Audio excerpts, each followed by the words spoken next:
अब बेटा ये क्वेश्चन ट्रिग्नोमेट्री का बहुत ही शानदार सवाल और बहुत ही अच्छा सवाल लग रहा है और ये न्यूमेरिकल टाइप का प्रॉब्लम है। अब इस प्रॉब्लम को लगाने के लिए देखो आपको क्या गिवन है, एफ थीटा बराबर three sine three pi by two minus theta, ये कॉस में कन्वर्ट हो जाएगा तो ये हो जाएगा कॉस की power four theta. Sine three pi plus theta, क्योंकि साइन थ्री पाई लिखा हुआ है तो ये साइन में ही लिखा रहेगा। फिर one minus sine square theta क्या बन जाएगा, कॉस स्क्वायर थीटा बन जाएगा। करेक्ट। ये फंक्शन है आपका एफ थीटा। क्या इस फंक्शन को थोड़ा सिंप्लीफाई करें, शायद सिंप्लीफाई करने से शायद थोड़ा आसान हो जाए ये फंक्शन। तो ये कैसे सॉल्व करेंगे, इसको लिखेंगे कॉस स्क्वायर का होल स्क्वायर प्लस इसको लिखेंगे साइन स्क्वायर का होल स्क्वायर। ये फॉर्मेट बड़ा कॉमन फॉर्मेट है, सारे बच्चों को ये फॉर्मेट बार बार मिलता होगा।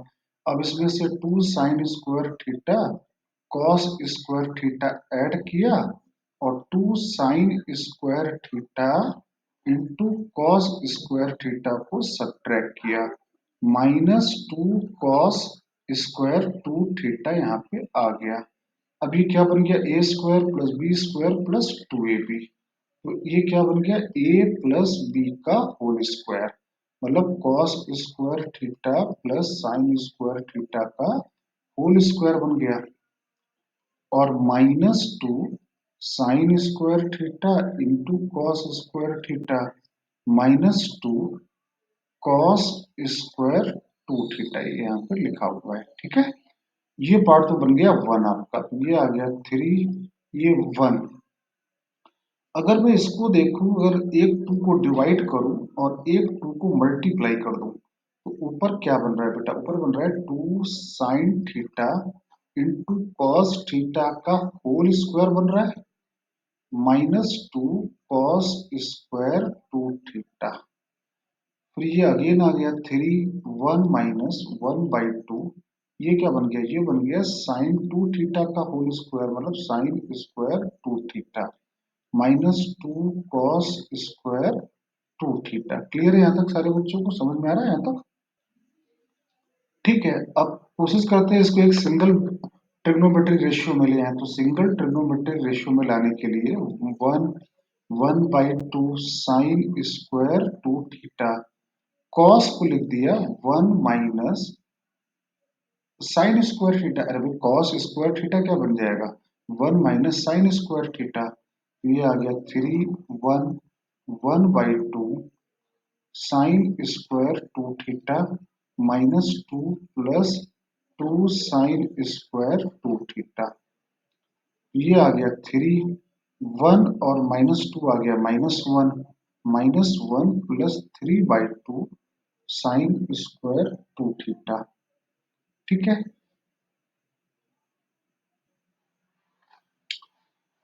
बेटा इस सवाल में जो यहाँ पे थ्री लिखा है वो थ्री एक्चुअली इस ब्रैकेट में क्लोज हो गया है, मतलब थ्री केवल ये जो लिखा है ना यहाँ से यहाँ तक है, तो ऑब्वियस सी बात है थ्री केवल यहाँ तक रहेगा। फिर ये थ्री यहाँ तक रहेगा, एक ब्रैकेट यहाँ लग रहा है। अब अगला थ्री यहाँ पर ऐसे आया, बात समझ रहे हो ना, थ्री के लिए मैंने पूरा ब्रैकेट ले लिया था, थ्री केवल इतने से पार्ट में है। फिर थ्री ऐसे यहाँ पे आ जाएगा, फिर ये यहाँ पर ऐसे आएगा, फिर ये ऐसे यहाँ पे ब्रैकेट आ गया। तो अब इस लाइन को हटा देता हूँ, ये क्या लिखा है, थ्री का मल्टीप्लाई किया minus three by two sine square two theta minus two plus two sine square two theta. तो थ्री माइनस टू आ गया वन और ये आ गया one by two sine square two theta. ये वैल्यू आ गई आपकी किसकी, एफ थीटा की वैल्यू आ गई। ठीक है, क्वेश्चन में एफ थीटा की ये वैल्यू आ गई। अब इस प्रॉब्लम में क्या लिखा है, अब बेटा इस क्वेश्चन में आगे और क्या लिखा है, एक सेट एस है और एस की वैल्यू थीटा है और थीटा है जीरो से पाई के बीच में, और एफ डैश थीटा की value minus root three by two है। तो पहले आपको एफ डैश थीटा निकालना पड़ेगा और एफ डैश थीटा की वैल्यू को minus root three by two से कंपेयर करना पड़ेगा। तो एफ थीटा आपके पास है one plus 1/2 sine square 2 theta. F dash theta की वैल्यू क्या आएगी, इसका डेरिवेटिव 1/2, तो 2 बाहर आ गया। डेरिवेटिव सबको करना आता होगा, साइन थीटा का डेरिवेटिव कॉस थीटा, फिर 2 थीटा का डेरिवेटिव 2, तो 2 से 2 कैंसिल हो गया, तो ये आया एफ डैश थीटा। ये आया 2 sine theta into cos theta, तो it will be equal to sine 4 theta. अब अकॉर्डिंग टू द प्रॉब्लम यहाँ पे क्या कहा गया है, एफ डैश थीटा बराबर -√3/2 where theta belongs to 0 to 4 pi, 0 to पाई।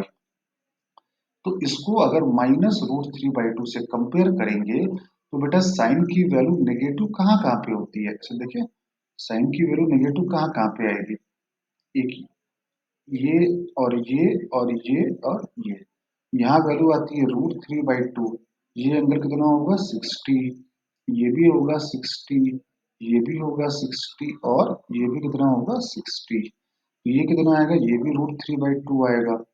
यहाँ पे जो कि थर्ड क्वाड्रेंट में आएगा -√3/2 और फोर्थ क्वाड्रेंट में भी आएगा -√3/2, तो बेटा ये एंगल कितना आएगा पाई प्लस 60, मतलब पाई प्लस पाई/3, और फोर्थ क्वाड्रेंट में बेटा कितना आएगा 2 पाई माइनस पाई/3। फिर अगेन एक राउंड होने के बाद में फिर क्या आएगा 3 पाई प्लस पाई/3, फिर आगे और क्या आएगा 4 पाई माइनस पाई/3। तो अब 4 थीटा, ये कितना आ गया 4 पाई/3, ये कितना आ गया 5 पाई/3, ये कितना आ गया 10 पाई/3, ये कितना आया 11 पाई/3। तो थीटा बराबर कितना है बेटा पाई/3, फिर कितना आएगा 5 पाई/12, फिर ये कितना आएगा 10 पाई/12, और ये कितना आएगा 11 पाई/12। और ठीक है, उसको बोलते हो 4 पाई/12 भी बोल देता हूँ इसको। ये चूंकि हमको 0 से पाई के बीच में चाहिए था, तो यहाँ पे थीटा की वैल्यू आ गई। अभी सवाल खत्म नहीं हुआ, सवाल आगे और है भी। आगे क्या बोल रहा है 4 बीटा की वैल्यू निकालो, क्या निकालो 4 बीटा। 4 बीटा क्या आएगा, जितने भी थीटा आए हैं उन सबका सम आएगा, उन सबका सम आएगा 4 बीटा। तो मैं यहाँ साइड में निकाल लेता हूँ, तो 4 beta is equal to sigma of theta, और थीटा कहाँ से, तो एस से निकाले गए, तो हमारे क्या क्या आए थे, याद करो 4 पाई/12 आया था, फिर 5 पाई/12 आया था, फिर पीछे और क्या आया था 10 पाई/12 आया था, और 11 पाई/12 आया था।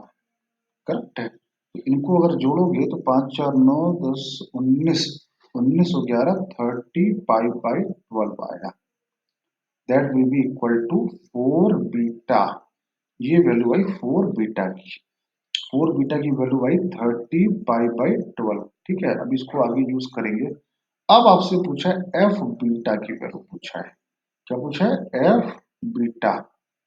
तो 4 बीटा आपने निकाल लिया, 4 बीटा आया 30 पाई/12,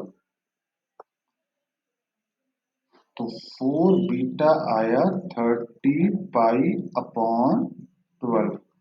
अब आपसे पूछा गया एफ बीटा की वैल्यू, तो एफ थीटा कितना है आपके पास 1+हाफ साइन स्क्वायर 2 थीटा।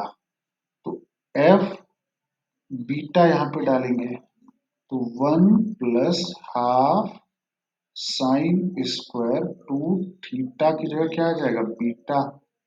क्लियर है, थीटा की जगह यहाँ पे कितना आ गया बीटा आ गया। अब 2 बीटा की वैल्यू कितनी होगी 1+हाफ, 2 बीटा कितना आ जाएगा 2 बीटा आएगा 15 पाई/12, तो 5 पाई/4 आ जाएगा।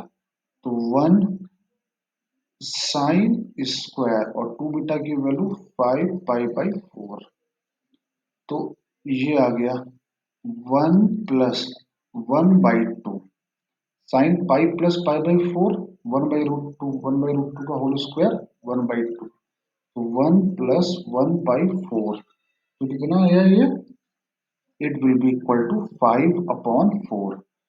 तो बेटा ये अच्छा क्वेश्चन था, न्यूमेरिकल टाइप में। सोचो जेई मेंस में इतने बड़े बड़े सवाल आते हैं, तो जेई मेंस का लेवल अच्छा खासा टफ हुआ है।